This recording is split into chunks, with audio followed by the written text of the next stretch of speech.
It's guest time. It's good news. It's Sam Cooke!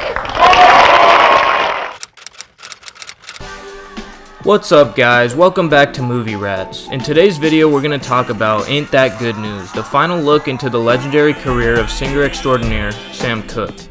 Released on the 1st of March, 1964, this 13th and final studio album from the man with the angelic voice came just 9 months before his untimely death from what are still unknown circumstances. What we do know is that the courts ruled it a justifiable homicide in retrospect to him being shot at a motel in Los Angeles after a widely reported dispute with the motel's manager boiled over. Yet, sufficient evidence and an alibi has kept this case from being closed, with Cooke's family still not in agreement with the account.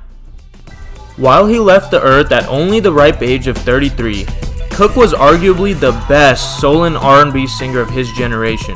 With his roots in gospel and ballads, Cooke had as unique a sound as there was for a singer. He had a piercing shrill, but had a certain smoothness in his tone.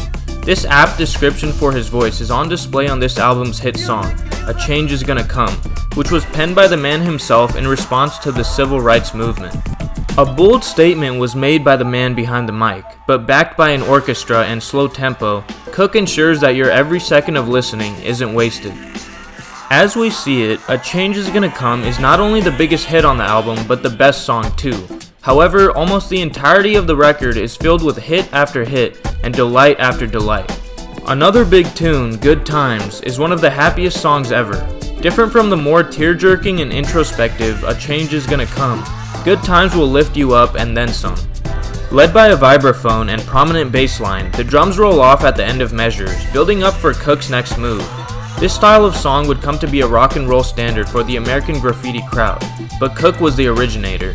It's not unlike his earlier pop hit from 1960, What a Wonderful World, but it sets itself apart with the extra bounciness and instrumentation, as alluded to.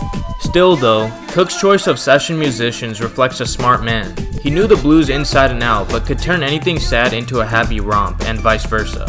Another Saturday Night is another big hitter and happy song. The drums roll again with a tropical vibe present, while the self-titled number, Ain't That Good News, shows some of that blues knowledge that he had in his repertoire, similar to Ray Charles.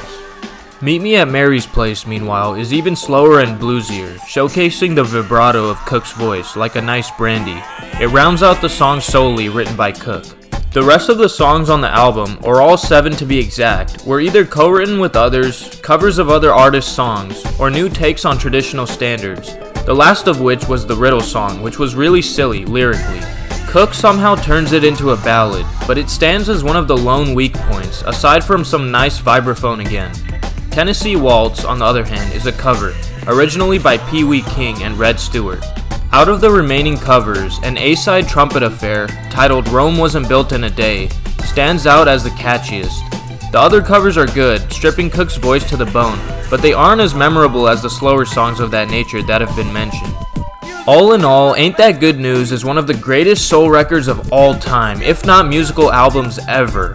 Sam Cooke could write songs like the best of them and hold a note like only a naturally talented man could ever dream of.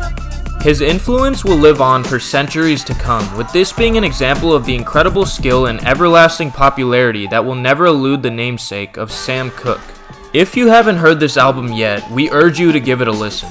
We give Sam Cooke's album Ain't That Good News a 9 out of 10. If you enjoyed this video, please like and subscribe to see more videos where we talk about some of the greatest music of all time. Thanks for watching.